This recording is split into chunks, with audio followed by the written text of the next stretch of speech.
Billal music centre হইতে আমি আজকে আপনাকে কিছু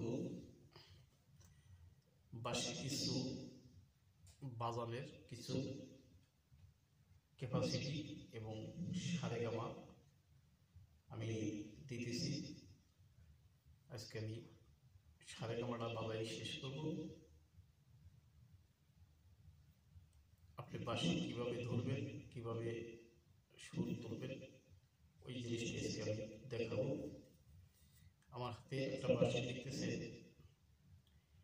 এই বাঁশিটা 18 ইঞ্চি লম্বা। যারা নতুনে বাঁশি বাজানো শিখতেছে তাদের জন্য আমি অনুরোধ করতেছি, আপনারা এত বড় বাঁশি দিয়ে বাজাইতে পারবেন না। আপনারা 8 স্কেলের একটা বাঁশি নিয়ে বাজাবেন। এটা 5 স্কেল, তারপর দেখবেন কত বড় 18 ইঞ্চি। আমার কাছে এই যে একটা বাঁশি আছে, এটা 8 স্কেল, 440 মাস্টারে টিউন করা, এটাও 440 মাস্টার টিউন করা। এখন আমি এইটাতে আপনারা শিখবেন। এটা 14 ইঞ্চি কি 15 ইঞ্চি লম্বা আছে, এই কটাই। এটা 18 ইঞ্চি মাপা, এই 440 টিউন করা।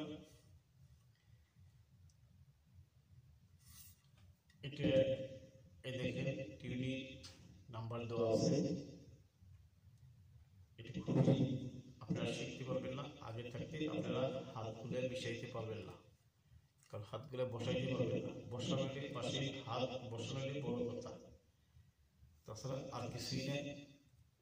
ক্যাপাসিটি আপনার যত জানা আছে, আগে হাত চালু করবেন, পরে বাঁশি বাজানো শিখবেন, তাতে আপনার অনেকটা সুবিধা হবে।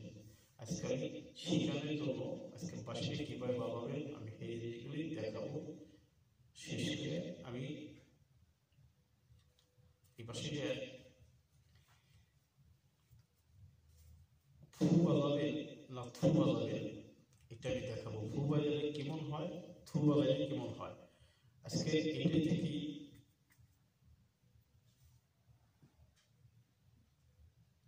সবকিছু বুঝতে পারবেন। যে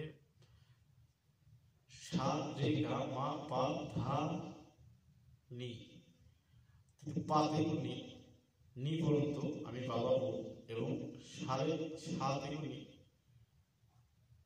ও বাজায় দেখাবো প্রত্যেকটা লোকেরই। আপনারা দেখতে থাকেন। আমি অল্প টাইমের মধ্যে আমি সারেগামাটা বাজায় আপনাকে দেখাই আমি বাইরে যাবো।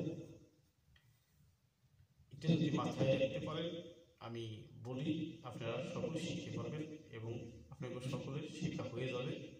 আমার এই জিনিসটা মাথায় যদি ক্যাচ করে ধরে রাখতে পারেন, অবশ্যই